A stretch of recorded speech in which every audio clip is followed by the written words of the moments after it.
everyone, this is the very first tutorial about Avatar SDK Unity plugin. Today I will show you how to basically get started with the plugin. I will demonstrate some of the basic functions. So let's go. First of all, I will import the Unity package into my empty Unity project.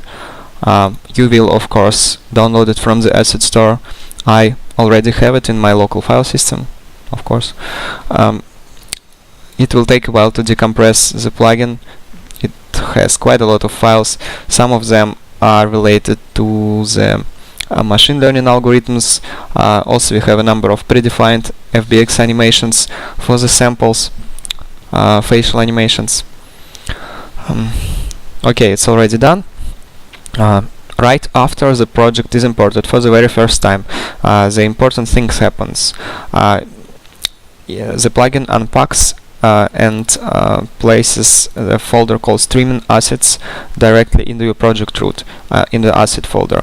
Make sure that this folder is created for you and it contains like folder avatar_SDK in it, and it has a lot of files like this. These files are needed for the deep learning algorithm of avatar generation, and it won't work without them. And this folder must be in the project root. Without it, Unity won't interpret it as a streaming assets if it's not placed directly in the assets folder. You can read about it in the Unity documentation. Okay, this one is covered. Obviously, first thing that you want to do when you import any plugin is to look at the sample scenes. This plugin provides two sample scenes. First of all, let's take a look at the getting started scene. This scene is very simple. Its main objective is to provide you with bare bones, very simple sample that doesn't have any distractions like complicated UI or anything, just so you could look at the code and see what is needed to enable avatar generation in your project. There are two options: generate avatar from predefined photo and generate avatar, like load the photo from your file system. Let's choose the first option this time. It loads my photo, and it will take like around 10 seconds to generate avatar, and it's done. You can see the 3D model of my head is generated from just this photo and place it into the scene.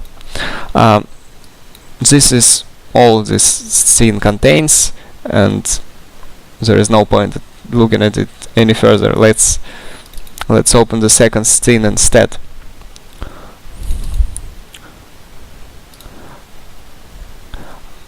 Okay, this scene is a little bit more complicated.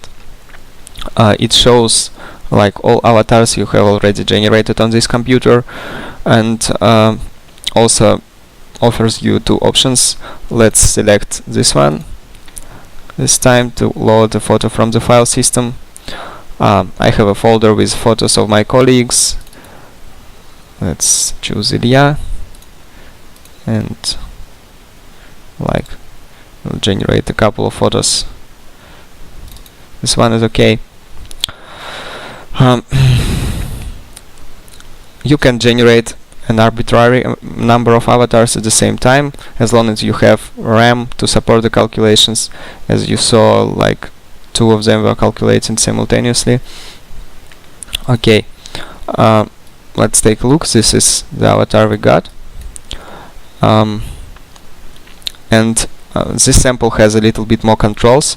This panel controls the facial animations. You can play back different animations, switch to the next one, etc. This one will allow you to change the haircuts. We have 6 predefined haircuts at the moment, and of course we want to add more in the next versions of the plugin. And also SDK allows you to change the color, the tint of the haircut to the arbitrary color. All the crazy colors are supported. Okay, This is an example with an unlit shader without it doesn't matter what light sources you use, it will always render the same with the diffuse texture. We also can select lit shader, and there is also an example how to do instantiations or create several objects from the same mesh without spending calculation resources on every object. This is purely done on GPU by Unity. Okay, and also I wanted to show you how to play with blend shapes. Let's open another avatar, like select some kind of haircut, and open scene view instead. If you select the model, of course it has a skinned mesh renderer component because it is an animated mesh. If you disable the animator, you can play with the individual blend shapes like in runtime. For example, we can make this avatar smile or do some weird things. If you set various blend shapes coefficient, we can make it open its mouth, etc. Okay, so these are the sample scenes that plugin provides. Again, you can find them in samples local folder in the project. What else? When the plugin is installed for the first time, it will unpack the documentation, and you can access it at any time through this menu: Window, Avatar SDK, Documentation.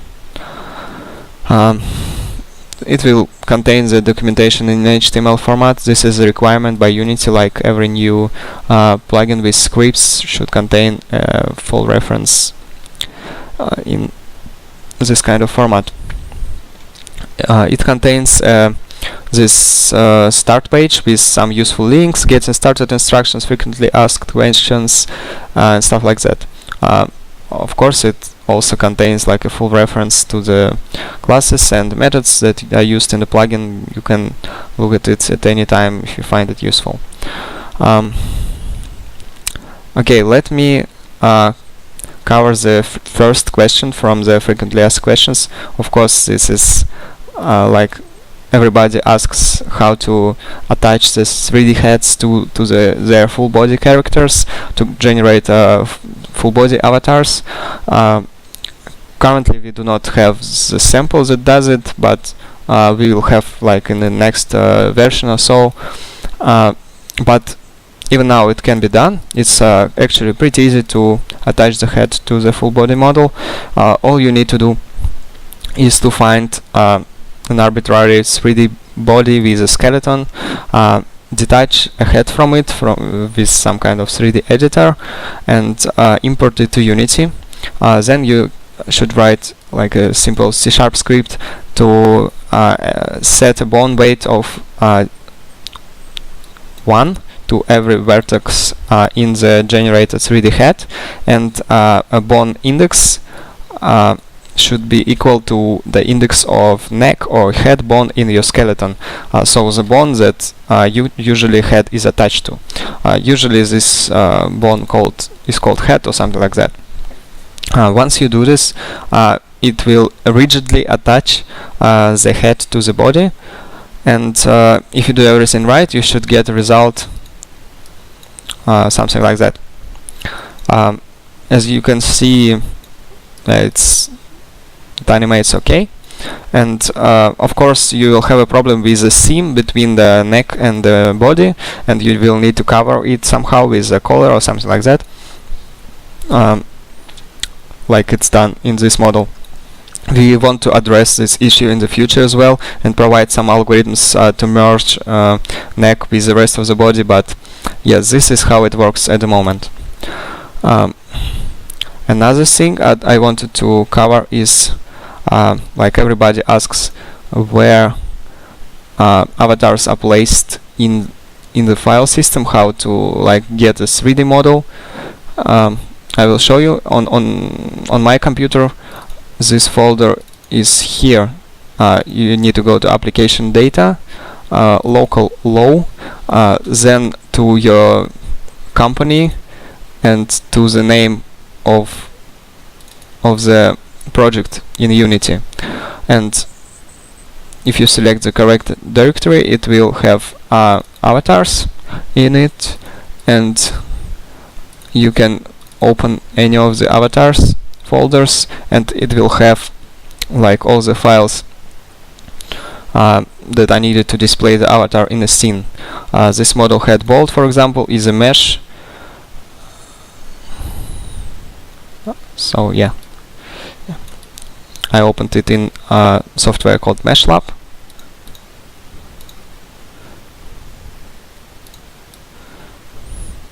Yeah, so this is how it looks like. With this tool MeshLab, you can convert it, for example, to OBJ, import it to Blender, to 3D Max, and do anything you want with it.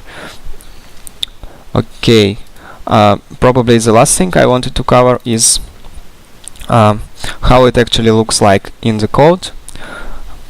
Let's again take a look at the getting started sample.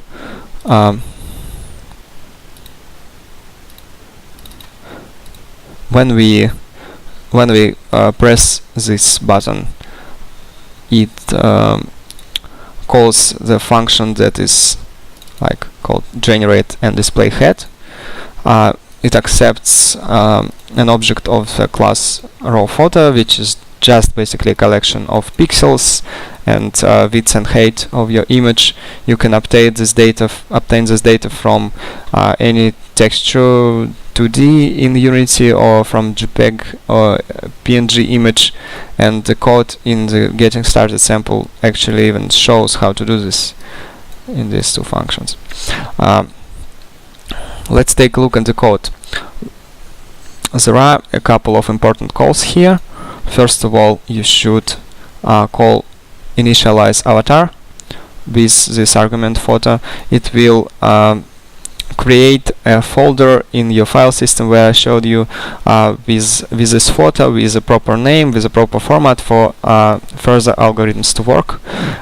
Then you should calculate avatar locally. This function will start actual calculations, the deep learning algorithm, and after it's completed, you should call load animated avatar. It will import the files from the disk and into memory. I think it returns an object of type textured mesh, which is basically mesh and texture together. And when you get this textured mesh, you can display it in the scene. This is a familiar Unity code, nothing special here. There are a couple of interesting things about the plugin implementation. First of all, to call basically any request, you should have an object of type session. In this example, it is created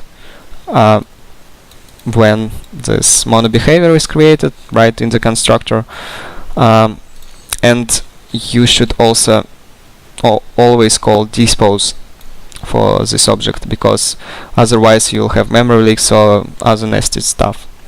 And before you can start using any of the requests, in start method you should call initialize session, which basically calls initialize on the session object.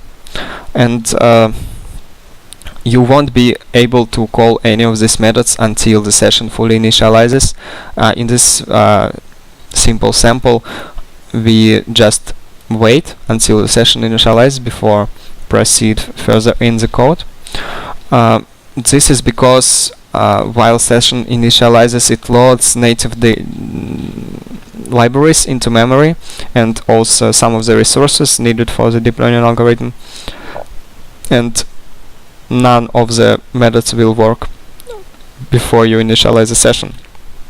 And second interesting thing is that basically every function in the SDK, it doesn't return actually the object you want to get from the function. Instead, it returns an object of class sync request. This is also a part of SDK. Basically, this is a wrapper object around any type that is inherited from custom yield instruction.